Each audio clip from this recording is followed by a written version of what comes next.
अस्सलाम वालेकुम। पेश खिदमत है नावल बानो। इसकी मुसन्निफ़ा हैं रज़िया भट्ट। इसे आपके लिए पढ़ा है अदनान रऊफ राजपूत ने। ये रिकॉर्डिंग आपके लिए national audio library for the blind की जानिब से की जा रही है। प्लीज़ हमारे चैनल को सब्सक्राइब कीजिए, वीडियोस को लाइक कीजिए और ज़्यादा से ज़्यादा लोगों के साथ इसको शेयर कीजिए। शुक्रिया। अगर आप हमारे ग्रुप का हिस्सा बनना चाहते हैं तो डिस्क्रिप्शन में दिए गए व्हाट्सएप नंबर पर ज्वाइन करें हमें और अपनी कीमती आरा से आगाह करें। बहुत शुक्रिया। हसन ने अपने छोटे से घर को बड़ी नफासत से तरतीब दिया था। अम्मा भी बेटी की खुशियों में शरीक थी। कुछ जेवर बेच डाला था। खूबसूरत फर्नीचर, कालीन, पर्दे, नफीस बर्तन, बेटे की ख्वाहिश के मुताबिक हर चीज खरीद ली थी। माँ बेटा एक मुकामी औरत को नौकर रखकर बड़े सुकून से जिंदगी का आगाज कर रहे थे। अम्मा को हर खुशी हासिल थी। गम था तो सिर्फ अजीजों के छूट जाने का था। सुरैया के खत आते जाते थे लेकिन फिर भी तस्कीन ना होती थी। अक्सर हसन से कहती, मैं तो बहुत जल्दी तेरी शादी करके बहू ले आऊंगी, फिर तू जाने तेरा काम, मैं तो लुधियाना चली जाऊंगी। अपनों से कटकर मुझसे तो दिन नहीं गुजारे जाते। वाह अम्मा, हसन हंस कर कहता, मुझसे कटकर दिन गुजार लेंगे? अजीजों से अलग होकर नहीं गुजार सकती। मुझसे ज्यादा प्यार हुआ ना अपने बहन भाइयों से। ले बात कहाँ की कहाँ करता है। अम्मा जल्दी से कहती, तेरे सिवा मेरा कौन है बेटा? मामू, मुमानिया, सुरैया खाला और हसन अम्मा को छेड़ता। वो अपनी जगह, तू अपनी जगह, अम्मा जवाब देती। भरे परे कुंबे में रहने की आदत हो गई है ना, तन्हाई काटने को दौड़ती है। तन्हाई दूर करने का तो एक ही इलाज है अम्मा, हसन शोखी से कहता। वो क्या? अम्मा तजस्सुस से पूछती। बानो को ले आओ यहाँ, किलकिलाकर हसन हंस देता। अम्मा भी मुस्कुराने लगती। माँ बेटे में अक्सर ऐसी बातें हुआ करती थी। हसन बानो की याद की कोफ्त इसी अंदाज से मिटाया करता था। फिर सुरैया खाला की मेहरबानी भी थी। हर खत में बानो के मुतालिक पूरी तफसील से लिखा करती। वो भी जवाब सुरैया के नाम ही बानो को लिखा करता। दिल की बेताबियां यूं ही तस्कीन पा लेती थी। जो जो वक्त गुजरता जा रहा था, अम्मा का दिल बहलने के बजाय अचाट ही होता जा रहा था। बेटे की खातिर कुछ कह भी नहीं सकती, वरना इनका तो जी चाहता था पर लगा कर उड़े और लुधियाना पहुंच जाए। कुछ इसी जज्बाए फरार का असर था जो इस दिन हसन दफ्तर से आया तो अम्मा बोली, मंगनी की तकरीब सितंबर में तय होना पाई थी ना? हाँ अम्मा। क्या जरूर है जो सितंबर ही में रस्म अदा हो? यानी अभी क्यों ना कर दें? गर्मी बहुत है अम्मा, इसलिए तो सितंबर में बात आपने खुद तय की थी। कोई गर्मी नहीं, सितंबर अक्टूबर में भी शादी हो जाना चाहिए। आप लगता है बहुत उदास हो रही हैं, तो फिर जुलाई से सितंबर तक इंतजार नहीं किया जा सकता क्या? आज जुलाई भी खत्म हो रहा है, सितंबर में कौन सा सर्दी उतर आएगी? इन दिनों भी तो गर्मी का जोर होता है। मेरे ख्याल में सुरैया को खत लिख दो, अगले हफ्ते चले चलते हैं। हसन हंस पड़ा, आपका जी नहीं लगता यहाँ? अम्मा ने इसरार किया कि अगले हफ्ते लुधियाना जाकर मंगनी की रस्म अदा कर दी जाए। इन्हें तैयारी भी क्या करनी थी, कंगन तो इनके पास थे, खूबसूरत सी अंगूठी और लाल ओढ़नी ही लेना थी। लेकिन इनकी ख्वाहिश पूरी न हो सकी। मुल्की हालात की तेजी से बदलने वाली सूरत में नौकरी पेशा के तबादले अमल में आ रहे थे। हसन का तबादला भी लाहौर हो गया। लो अम्मा मुबारक हो, आप लुधियाना के करीब आ गई। पिंडी तो बकौल आपके काले कोसू थी लुधियाना से। अम्मा को भी एक गोना इत्मीनान हुआ। तसल्ली इस बात से थी कि सफिया लाहौर में ही रहती थी, 2-4 और अजीज भी लाहौर में थे। पिंडी में तो इनका कोई भी नहीं था। हफ्ता भर की छुट्टी मिली। हसन और अम्मा ने नौकरानी और इसके शौहर की मदद से पूरे घर का सामान बड़े सलीके से बांध कर रख दिया। हसन के 2-3 अजीज दोस्त भी लाहौर में थे। हमीद भी इन दिनों वहीं था। सबको इसने अपने तबादले की इतला दे दी, मकान तलाश करने की ताकीद कर दी। हमीद का वापसी खत आया। जब तक मकान न मिले इसने अपने घर में एक हिस्से में ठहरने की दावत दी थी। हमीद इसका अजीज तरीन दोस्त था। परदेश में इसका सहारा काफी था। वैसे ठहरने को तो अम्मा सफिया के पास भी ठहर सकती थी, लेकिन हसन ने मकान मिलने तक हमीद के यहाँ रुकना मुनासिब समझा। हसन ने अपनी तब्दीली की इतला सुरैया खाला को भी कर दी, लेकिन खत मंजिले मकसूद पर पहुंच ना पाया। 14 अगस्त की खुशियां पूरी तरह मनाई भी ना जा सकी कि फसादात की उड़ती उड़ती खबरें मगरबी पंजाब में पहुंचने लगी। इस शाम हसन बड़ा घबराया हुआ घर आया। अम्मा मोहल्ले की औरतों से पहले ही सुन चुकी थी कि अमृतसर में बड़ा खूनी फसाद हुआ है, मुसलमानों की बहुत बड़ी तादाद पाकिस्तान आ पहुंची है। अमृतसर में काफी देर पहले भी फसाद हो रहे थे, लोग बड़ी हिम्मत से बलवाइयों से निपट रहे थे। ऐसे बहादुरों का हिजरत करके चले आना संगीन हालात की निशानदेही कर रहा था। हसन अम्मा को कुछ बताकर हरासा नहीं करना चाहता था, लेकिन अम्मा ने पहले ही सब कुछ कह दिया। अल्लाह खैर करे, मेरा दिल तो बैठा जाता है। लुधियाना में तो खैरियत है ना? तार ही दे दो, कुछ तो पता चले इनका। तार दिया है, शायद कल जवाब आ जाए। लेकिन वो कल ना आया जो लुधियाना वालों की खैरियत का तार लाता। उड़ती उड़ती खबरें हकीकत बनकर सामने आने लगी। लूटने वालों की दास्तानें फैलने लगी, मजालिम की दास्तानें पाकिस्तान की सरजमीन पर बिखरने लगी। हसन ने दूसरा अर्जेंट तार दिया, कोई जवाब ना मिला। डाक और तार का सिलसिला धर्म भरम हो चुका था, लेकिन ताहाल मगरिब पंजाब के लोगों तक खून की जो होली खेली जा रही थी, इसकी छींटे ना पहुंचे थे। हसन परेशान से परेशान तर होता जा रहा था। इस दिन तो इसने अम्मा से कहा, मैं खुद ही ना चला जाऊं लुधियाना, खुदा जाने वहां कैसे हूं। अल्लाह करे सब खैरियत से हो, मुझे भी साथ ले चलो। मेरा तो दिल बैठता ही चला जा रहा है। सुनिए, अल्लाह जाने क्या हाल होगा। रात जू तो गुजरी, सुबह हसन ने लुधियाना जाने की तैयारी की, लेकिन स्टेशन पहुंचकर पता चला अब हिंदुस्तान जाना बहुत मुश्किल है। सारे रास्ते मखदूश हैं और महाजरों की एक बड़ी तादाद मगरबी पंजाब पहुंचने वाली है। हसन का दिल बैठ ही तो गया। डाक खाना पहुंचा, टेलीफोन करने की कोशिश की, लेकिन मायूसी हुई। ट्रंक कॉल बुक ना हो सकी। कई जगह से इसने टेलीफोन पर राब्ता करने की कोशिश की, लेकिन नाकाम रहा। थका हारा परेशान घर पहुंचा तो अम्मा को रोते पाया। तबीयत बोझल पहले ही हो रही थी, मायूसी में कई गुना इजाफा हो गया। अम्मा को चुप कराने का हौसला ही न रहा। चुपचाप अपने कमरे में जाकर बिस्तर पर ऊंधा गिर गया। पूरी रात आलम इस्तराब में गुजरी। दिल का कोई गोशा बेतरह दुख रहा था। यूं लगता था जैसे कोई चीख घुट रही हो, भूख का दम रुक रुक रहा हो। सारी रात उठ उठ कर फिरता रहा, छाती पर हाथ रखकर मार मार कर दिल को मुस्तरब को सहलाता रहा। बेचैनी बढ़ती गई, चीख फट जाने को बेताबी होती रही। सुबह वह हमीद के साथ लेकर स्टेशन पहुंचा। आज किसी न किसी तरह इसने लुधियाना जाने की ठान ली थी, लेकिन स्टेशन पर कोहराम मचा था, क़यामत बपा थी। महाजरीन की लूटी फूटी पहली गाड़ी लाहौर रेलवे स्टेशन पर पहुंच चुकी थी। गाड़ी में लाशें ही लाशें थी, या जमा हुआ खून। लाशों के दरमियान पड़े कुछ जख्मी भी थे जो क़यामत की दास्तान सुनाने को जिंदा बच गए थे। इनकी चीखों पुकार दिल दहला रही थी। नालो शेवन से दिल फटे जाते थे। हसन का तो दिल ही डूब गया। आग और खून के ऐसे तूफानों से अपने अजीजों के बच निकलने की उम्मीद ही जाती रही जो इस मख्तल से हो गए। हमीद सहारा न देता तो शायद वो तेवरा कर गिर जाता। अहले लाहौर को इन तबाह हाल लोगों की खबरें मिल चुकी थी। ये गाड़ी सबरे मुस्लिम को खुला चैलेंज था। जोश और वलवला इंतकाम बनने लगा। नारे तकबीर से स्टेशन गूंजने लगा। हालात मिनटों में कुछ से कुछ हो गए। बिफरे हुए लोग शहर की तरफ लपके। फसादात की आग यहाँ भी भड़कने लगी। ऐसे हालात में कौन हसन को बिछड़ने वालों के मुतालिक बताता, कौन बानों का पैगाम लाता, कौन सुरैया की खबर देता, कहाँ से वो फहीम के मुतालिक सुनता, किधर से वो बाकी अजीजों का पता पाता। अम्मा का पूरा कुंबा लुधियाना में था। दिन रात माही बे आप की तरह तड़प रही थी।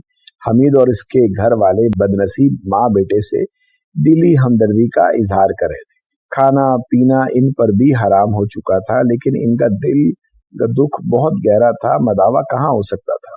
हसन के साथ हमीद भी सारा सारा दिन स्टेशन पर रहता। पाकिस्तान पहुंचने वाली गाड़ियों के एक एक डब्बे को देखता, आने वाले एक मुसाफिर से पूछता, लेकिन मायूसी के सिवा कुछ न मिलता। महाजरीन की एक बहुत बड़ी खेप वहागा से पाकिस्तान पहुंची थी। हसन वहां भी गया, लेकिन इंसानों का सैलाब था जो कसब पुरसी और अफरा तफरी के आलम में बह रहे थे। हसन की जुस्तजू नाकाम ही रहती। कोई शनासा सूरत नजर न आती, कोई आशना चेहरा दिखाई न देता। हसन की हालत दिन ब दिन खराब होती गई। खाने पीने का होश था न कपड़े का। दिन की फिक्र थी न रात की। वक्त की कैद बेमायने सी हो गई थी। मारा मारा सारा सारा दिन कभी वागा, कभी वाल्टन कैंप और कभी स्टेशन पर रहता। हमीद ने इसके रावलपिंडी दफ्तर में भी इतला करवा दी थी, वहां भी लुधियाना से कोई इतला मौसूल ना हुई। रेडियो पर नशर करवाया, अखबारात में पैगाम दिए, लेकिन मायूसी के अंधेरे दिन ब दिन फैलते ही चले गए। अम्मा खून के आंसू रो रही थी और हसन की तो सारी हस्ती गम बन चुकी थी। قافلہ سوئے پاکستان رواں تھا. لوگوں کا ایک جمع غفیر تھا جو کسی کشش کے تحت کھینچا چلا جا رہا تھا، اور نہ ان بدنصیبوں پر جو قیامت ٹوٹی تھی قدم اٹھانے کی بھی سکت نہ رہی تھی. جائکا میلوں پیدل چل آئے تھے. قافلے میں بے سر و سامانی کا عالم تھا. کوئی عزیزوں کو پکار رہا تھا، کوئی کھوئے ہوئے رشتہ داروں کو تلاش کر رہا تھا. کسی کے ہاتھ میں عمر بھر کی کمائی پوٹلی میں بندی تھی، کوئی بچا کچھ اثاثہ کندھوں پر اٹھائے تھا. راستے میں کئی بستیوں سے لوگ اس قافلے میں آن ملے تھے. کچھ چھکڑے تھے جن پر گھروں کا سامان اور زخمی لدے تھے. کچھ گھوڑے بھی تھے جن پر پیدل نہ چل سکنے والوں کو ڈال دیا گیا تھا. اگست کی دم گھٹنے والی گرمی اور حبس اور اس پر یہ افتتاح، کئی لوگ سفر کی صحبت سے دم توڑ گئے تھے. کئی بچے بھوک اور پیاس سے بلک بلک کر مر گئے تھے. لوگ خود گھاس، درختوں کے پتے اور جنگل کے پودے کھا کھا کر پیٹ کا دوزخ بھر رہے تھے. گندے گھڑوں میں مدتوں کا ٹھہرا ہوا پانی آب حیات سمجھ کر پی رہے تھے. بی بی اور بانو بھی اس قافلے کے ساتھ چل رہی تھی. ننگے پاؤں چھالوں سے زخمی ہو گئے تھے. بانو کو تو شدت کا بخار تھا. بچی ہی تھی نا، اتنے مصائب و آلام کے پہاڑ ٹوٹے تھے، کہاں تک برداشت کر پاتے. بی بی کے حواس تو جیسے ساتھ ہی چھوڑ گئے تھے. بانو کو بار بار گلے لگا کر دیوانہ وار پیار کرتی، پاگلوں کی طرح سینے سے لگا کر خدا جانے اپنے جلتے سینے کو ٹھنڈک پہنچاتی، یا بانو کی بخار کی حدت سے کھولتے بدن کو ٹھنڈک پہنچانے کا اہتمام کرتی. تیسری رات قافلے نے ایک ندی کنارے پڑاؤ ڈالا. ندی کے پار ایک بستی جل رہی تھی. آتشیں شعلے لپک رہے تھے. چیخو پکار کی آوازیں کانوں سے ٹکرا رہی تھی. اس سمے قافلے کا ندی پار جانا خطرناک تھا. جہاں بلب لوگ اسی کنارے رک کر تباہی اور بربادی کی عالمناک تصویر دیکھنے لگے. ہر دل ہراساں تھا، ہر آنکھ نم تھی. لوگ اس قیامت کا سامنا کر چکے تھے، اس لیے اسی کی ہلاکت آفرینی سے مدہوش نظر آ رہے تھے. ہزاروں خستہ حال لوگ ننگی زمین پر کھلے آسمان تلے بے یار و مددگار پڑے تھے. کسی لمحے کیا ہو جائے، ہر دل اس خدشے سے کانپ رہا تھا. ایک دل جلا لٹا پٹا نوجوان اپنے حلقے کے لوگوں کی ہمت بندھا رہا تھا. مسلمانوں، تم جل چکے، راکھ ہو چکے، لیکن گھبراؤ نہیں. اس جلی ہوئی راکھ کو پاکستان پہنچ لینے دو. اس راکھ سے وہ زندگی ابھرے گی جو اس ناروا ظلم سے ٹکرا جائے گی. اس راکھ سے وہ شعلے پیدا ہوں گے جو جبر و استبدار کو جلا کر خاکستر کر ڈالیں گے. ہم مسلمان ہیں، یہ ایمان رکھتے ہیں کہ موت کا ایک دن معین ہے. ہمارے جگر گوشوں کو، باپو بھائیوں کو، ماؤں بہنوں کو موت کو یاد آ گئی ہے. ان کا یہی دن مقرر تھا. ہمت اور حوصلے سے طوفان کے سامنے ڈٹ جاؤ، اپنے اسلاف کی طرح، اپنے آباء و اجداد کی طرح. بانو پر بخار سے غنودگی سی طاری تھی، تاہم یہ مترنم آواز اس کے کانوں میں پہنچ رہی تھی. اسے لگ رہا تھا جیسے حسن اور اس کی ڈھارس بنا رہا ہو. سلیم اس میں قربانی کا جذبہ پیدا کر رہا تھا. فہیم اسے نامساعد حالات سے نباہ کر لینے کی تلقین کر رہا تھا. نصیر الدین اسے موت سے کھیل کر زندگی کا سبق سکھا رہے ہیں. بی بی اٹھ کر اس نوجوان کے قریب گئی، اس کے سر پر شفقت سے ہاتھ پھیرا. مائے تم جیسے بیٹوں پر ہمیشہ فخر کرے گی. نوجوان نے سر جھکا دیا اس تعظیم سے جیسے وہ اپنی ماں کے سامنے کھڑا ہو. میرے بچے. بی بی کی آواز رد گئی. ماں، وہ بھی بھرائی آواز سے بولا. میرا کوئی بھی نہیں بچا، بیٹے اس بیٹی کی سوا. بی بی نے بانو کی طرف اشارہ کیا. تم نے اس سے اب بھائی بن کر پاکستان پہنچانا ہے. تم ہی اسی کے لیے سلیم، فہیم، نعیم اور ندیم ہو. ہم سب ایک ہی خاندان سے ہیں ماں جی. نوجوان نے گرد و پیش پھیلے ہوئے ہزاروں مہاجروں کی طرف اشارہ کیا. اب بہنوں کی خدمت پر کٹ مرنے والے لوگ ہیں، آپ فکر نہ کریں. بی بی بانو کو اس نوجوان کے قریب لے آئی، اس کی خونچ کان داستان سنی، اپنے زہر راز کہانی سنائی. بانو اس دن بے اختیار ہو کر روتی رہی، لیکن بی بی کی آنکھیں بنجر ویرانوں کی طرح تھی. رات سکون سا تھا، غیر محفوظ. لوگ آنکھیں بند کرتے تو تڑکا، وسوسہ اور اندیشہ آنکھیں کھول دیتا. نیند تو سکون و اطمینان کی نشانی ہے. یہ چیزیں تو ان حرمہ نصیبوں کے حصے میں رہی ہی نہیں تھی. اٹھتے بیٹھتے تڑپتے بلکتے رات کا آخری حصہ پہنچا. اچانک مشرقی سمت سے دھول کے بادل سے اٹھتے نظر آئے. خوف و ہراس کی لہر ہر دل میں دوڑ گئی. لوگ ابھی قیاس آرائیاں ہی کر رہے تھے کہ ست سری اکال اور واحد گرو کی جے کے نعرے سنائی دینے لگے. اللہ اللہ، قیامت بھی کیا ہوگی جو ان بدحال لوگوں پر موت ٹوٹی. نہتے زخمی بیماروں اور لٹے پٹے لوگوں پر جتھے داروں نے حملہ کر دیا. خون کی چاٹ منہ کو لگی تھی جو سامنے آیا. मूली गाजर की तरह काट कर रख दिया। चीखो पुकार से कान फटने लगे। हरासा लोग जाने बचाने को बेतहाशा इधर उधर दौड़ने लगे। बीसियों इफ्फत माब लड़कियां नदी में कूद गई। बीबी और बानो थर थर कांप रही थी। बानो ने आंखें मीच रखी थी, खून ही खून था। काफिले के कई जवान मर्द मुकाबला कर रहे थे, लेकिन बलवाई असले से लेस थे। बंदूकें और राइफलें भी उठा रखी थी। बेयारो मददगार बेआसरा लोग आसमानों के मालिक को चीख चीख कर पुकार रहे थे। घंटा डेढ़ घंटा मार्का गर्म रहा। लाशों के ढेर लग गए। जमीन की रंगत खून से सुर्ख हो गई। बीबी ने बानो का हाथ सख्ती से पकड़ रखा था। वो अजनबी नौजवान इनके सामने ढाल बनकर खड़ा था। चंद बलवाई इधर को लपके किसी की बानो पर नजर पड़ गई। देख बे देख, क्या चीज है? एक घड़सवार ने बानो की तरफ इशारा किया, दूसरे से कहा, उड़ा ले जाओ। ले गुरु का नाम, जो बोले सो हो निहाल, सत श्री अकाल। 3-4 बलवाई बानो पर झपटे। बीबी और बानो चीखी। नौजवान बिजली की तरह तड़प कर बलवाइयों के सामने आ गया। अपनी मौत को आवाज ना दे, हट जाओ हमारे रास्ते से। चलो तुम्हें जान बख्शिश दी, लड़की हमारे हवाले कर दो। बलवाई घोड़े से उतर कर बानो पर हाथ डालने को लपका। नौजवान ने इसकी गर्दन पकड़ ली। इसकी आंखों में खून उतर रहा था। खाली हाथों से मुकाबला करा था, लेकिन वो अकेला था। चारों तरफ से बलवाई इस पर टूट पड़े। चंद लम्हों बाद इसकी लाश जमीन पर तड़प रही थी। सलीम फिर कट मरा, मेरा सलीम फिर कट मरा। बीबी दीवानावार चीखती गई। बानो की फलक शिगाफ चीखों से फजा लरज उठी। उठा ले इससे, डाल इससे घोड़े पे, क्या शय है, क्या याद करोगे? बलवाई लाश की तड़प और माँ की बेटी की चीखों से मुतासिर हुए बगैर आगे बढ़े। एक खूनख्वार भेड़िए ने बानो की कलाई पकड़ ली। बानो मछली की तरह तड़पी। बीबी ने इसका बाजू सख्ती से पकड़े पकड़े जुल्म की दिहाई दी, लेकिन किसी को इन पर रहम न आया। माँ बेटी को घसीटा, घोड़े की तरफ बढ़े। बीबी का जहन तवाजुन बिगड़ गया। बेटी की बाजू पर गिरफ्त ढीली ना हुई। दरिंदे ने इन दोनों को घोड़े पर लादा, घोड़ा सड़क पर दौड़ाया। चारों घड़सवार भी इसके पीछे लपके। काफिला क़यामत से दो चार रहा। जिंदगी मौत से मुंह छुपाती फिरी। बीबी और बानो को लिए वो पांचों दरिंदे बहुत दूर निकल गए। सफेदी शहर फूट चुकी थी। उरूस मशरिक की सुनहरी कुबा फैल रही थी। इसके मामूल में कोई फर्क ना है। शर्मीली शर्मीली सी मुस्कुराहटों को नूर अंधेरों को मलगिजी बना रहा था। बानो को एहतियात से पकड़कर और बीबी को घसीट कर घोड़ों से उतारा गया। दरख्तों के घने झंड तले शैतान नाच रहा था। बलवाई माँ बेटी के गिर्द घेरा ढाल कर बंगला ढाल रहे थे। बेख्तियार और बेबस चीखें गूंज रही थी। आज किस्मत अच्छी थी, क्या माल मिला है। एक दरिंदा बोला। करपान की नोक से बानो का कुर्ता चीर डाला। सीने पे हाथ बांधकर बानो गठरी बनकर चीखने लगी। बीबी तड़प तड़प कर बेटी को सीने में छुपा लेने को लपकी। इसका गला बिल्कुल बैठ गया। दीवानों की तरह सबके हाथ आगे जोड़ जोड़ कर बेटी की आबरू की भीख मांग रही थी।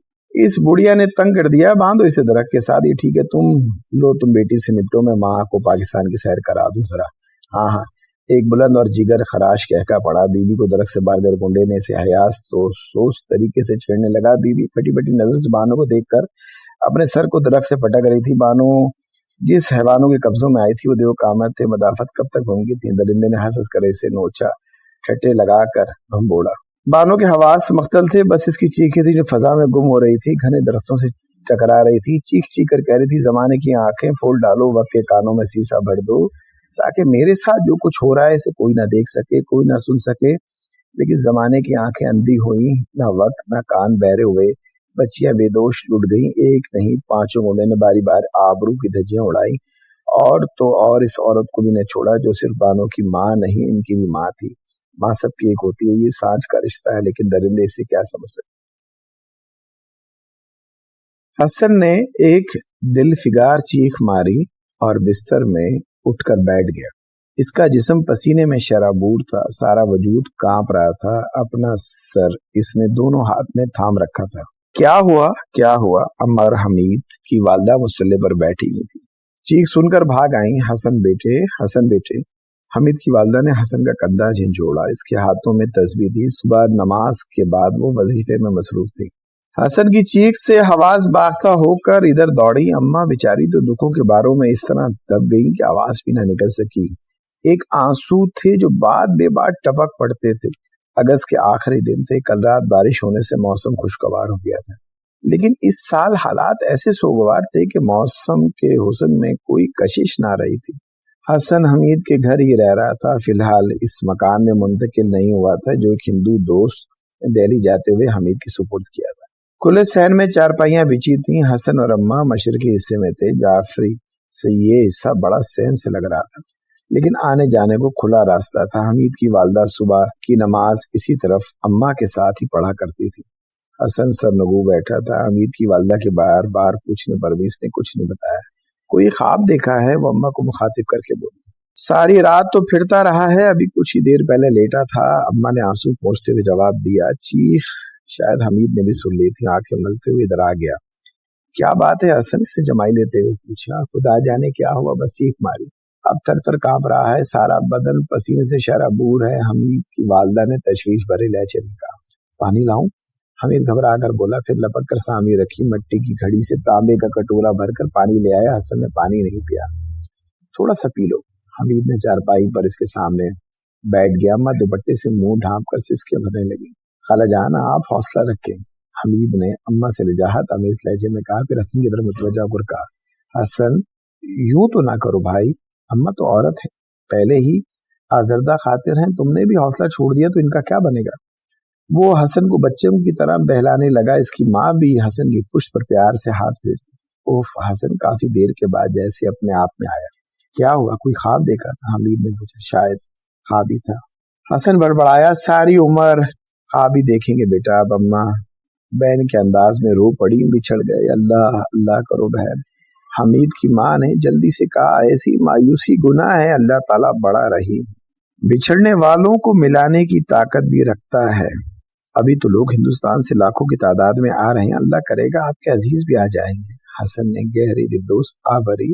آج اس نے جو خواب دیکھا تھا مایوس کن تھا۔ کوئی نہیں آئے گا اماں، اب کوئی نہیں آئے گا۔ اماں پھوٹ پھوٹ کر رونے لگی۔ حمید کی ماں کی آنکھیں میں ڈبڈبا گئی۔ میں نے بڑا خوفناک خواب دیکھا ہے حمید، اماں کے آنسو میں ڈوب کر حمید سے گویا ہوا۔ میں نے دیکھا کہ لمبے لمبے دانتوں والے کالی سی خوفناک بلا نے بانو کو گردن سے پکڑ رکھا ہے۔ بانو چیخ رہی ہے، تڑپ تڑپ کر چیخ رہی ہے۔ سن خواب کے تصور سے لرزا تھا۔ میں نے اس کی چیخیں سنی ہیں، میں سویا نہیں جاگ رہا تھا، میں نے اس کی چیخیں سنی ہیں، میں اس کی آواز لاکھوں آواز میں پہچان سکتا ہوں۔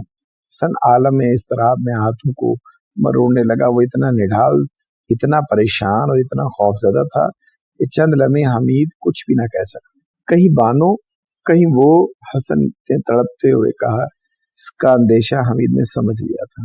اتنا مایوس نہ ہو حسن، یہ خواب نہیں تھا، تمہارے ذہنی انتشار کی وجہ سے ایسا ہوا۔ رات گئے تو تم ایسی لڑکیوں کی داستانیں سنتے رہے ہو نا، خدا نہ کرے جو بانو بہن، خدا نہ کرے، خدا نہ کرے، حسن نے بچوں کی اسی معصومیت سے دہرایا۔ حمید اور اس کی ماں بڑے حوصلے سے اس کا حوصلہ بندھاتے رہے۔